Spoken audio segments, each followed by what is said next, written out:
Hello friends, आप सभी का बहुत बहुत स्वागत है मेरे यूट्यूब चैनल ज़िंदगी विद अंशिका में। मैं उम्मीद करती हूँ कि आप सभी बहुत अच्छे होंगे। तो फ्रेंड्स, जैसा कि आप सभी जानते हैं कि आज अक्टूबर महीने की 18 तारीख है और आज वर्ष 2024 का लीप ईयर पड़ने की वजह से 292वां दिन है और वर्ष 2024 में अभी 74 यानी कि 74 दिन बाकी बचे हैं। आज दिन है शुक्रवार, फ्राइडे, जुमा। और अगर हम बात करें अपने हिंदी पांचांग की तो आज से शुरू हो चुका है कार्तिक मास और कार्तिक महीने की आज कृष्ण पक्ष की प्रतिपदा तिथि है। और खास बात यह है कि इस महीने में हमारा प्रमुख त्योहार दिवाली होता है और साथ ही इस पूरे महीने में माता तुलसी की पूजा की जाती है। तो फ्रेंड्स, अब हम डालते हैं एक नज़र 18 अक्टूबर की महत्वपूर्ण घटनाओं पर। तो वर्ष 1898 में अमेरिका ने स्पेन से प्यूर्टो रिको का अपने कब्जे में लिया था।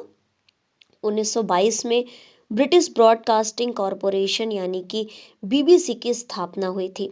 1944 में द्वितीय विश्व युद्ध के दौरान नाजी जर्मनी से चेकोस्लोवाकिया की स्वतंत्रता के लिए सोवियत संघ ने लड़ाई शुरू की थी। 1972 में पहले बहुउद्देशीय हेलीकॉप्टर SA-315 का बेंगलोर में परीक्षण हुआ था। 1980 में पहली हिमालय कार रैली को मुंबई के ब्रेबोर्न स्टेडियम से हरी झंडी दिखाकर रवाना किया गया था। 1985 में संपूर्ण विश्व में व्यापक विरोध के बावजूद दक्षिण अफ्रीकी सरकार द्वारा अश्वेत कवि बेंजामिन मोलोइस को फांसी की सजा दी गई थी। 1911 में दक्षिण पश्चिम एशिया और दक्षिणी पूर्वी यूरोप के मुहाने पर स्थित अजरबैजान ने तत्कालीन सोवियत संघ से स्वतंत्र होने की घोषणा की थी। 1995 में कोलंबिया के कार्टाजेना में गुट निरपेक्ष देशों का 11वां शिखर सम्मेलन प्रारंभ हुआ था।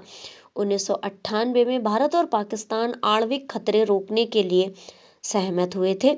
वर्ष 2000 में श्रीलंका में पहली बार विपक्षी सदस्य अनुरा भंडार नायके को संसद अध्यक्ष बनाने की सहमति मिली थी। 2004 में कुख्यात चंदन तस्कर वीरप्पन मारा गया था। साथ ही आज के ही दिन वर्ष 2004 में यानी कि 18 अक्टूबर 2004 में म्यांमार के प्रधानमंत्री खिन न्युंट को भ्रष्टाचार के आरोप में अपदस्थ कर नजरबंद कर रखा गया था। 2005 में पाकिस्तान के राष्ट्रपति परवेज मुशर्रफ ने नियंत्रण रेखा को भूकंप राहत कार्य के लिए खोलने का सुझाव दिया था।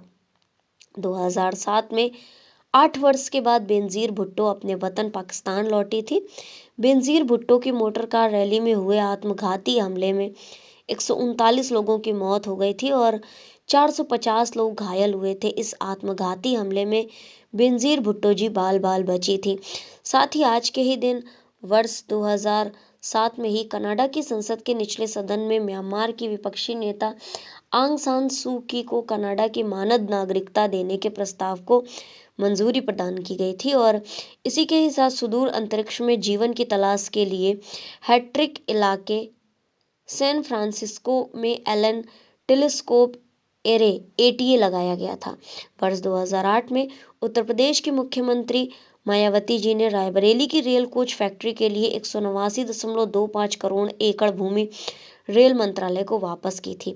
तो फ्रेंड्स, ये थी आज के दिन से जुड़ी हुई कुछ महत्वपूर्ण जानकारियां, जैसे कि आज के दिन कौन कौन सी महत्वपूर्ण घटनाएं घटित हुई थी। तो अब डालते हैं उन नामों पर नजर जिनका हुआ था आज के दिन जन्म। तो 18 अक्टूबर को 1972 में जन्म हुआ था चिंता अनुराधा जी का। भारतीय राज्य आंध्र प्रदेश से 17वीं लोकसभा की सदस्य हैं ये। 1950 में फिल्म अभिनेता ओमपरी जी का हुआ था जन्म। 1925 में ND तिवारी यानी कि नारायण दत्त तिवारी उत्तर प्रदेश एवं उत्तराखंड के पूर्व मुख्यमंत्री रहे हैं, इनका जन्म हुआ था। 1925 में इब्राहिम अलकाजी का भी जन्म हुआ था और ये भारतीय रंगमंच के प्रसिद्ध निदेशक और नेशनल स्कूल ऑफ ड्रामा के पूर्व निदेशक थे।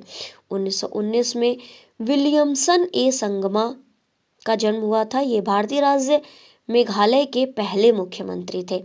तो अब डालते हैं एक नज़र उन नामों पर जिनका हुआ था आज के दिन निधन। तो 2013 में निधन हुआ था रावूरी भारद्वाज का। तेलुगु उपन्यासकार, लघुकथा लेखक, कवि एवं समीक्षक थे। 2008 में EK मालोंग का निधन हुआ था। ये मेघालय के 7वें मुख्यमंत्री थे। 1996 में रामकृष्ण खत्री का हुआ था निधन। ये भारत के मुख्य क्रांतिकारी जो थे, तो मुख्य क्रांतिकारियों में इनका नाम अग्रणी लिया जाता है, उनमें से ये एक थे और इनका निधन हुआ था 18 अक्टूबर 1996 को।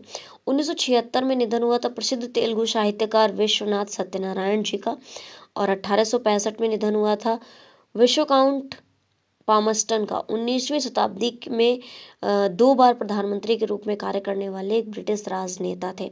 तो फ्रेंड्स, ये थी आज के दिन यानी 18 अक्टूबर से जुड़ी हुई कुछ महत्वपूर्ण घटनाएं। इसी तरह से हर दिन से जुड़ी हुई महत्वपूर्ण घटनाओं को जानने के लिए, सुनने के लिए, समझने के लिए देखते रहें मेरा YouTube channel Zindagi with Anshika. Thank you so much, thanks for watching and thanks for supporting. Bye bye and take care.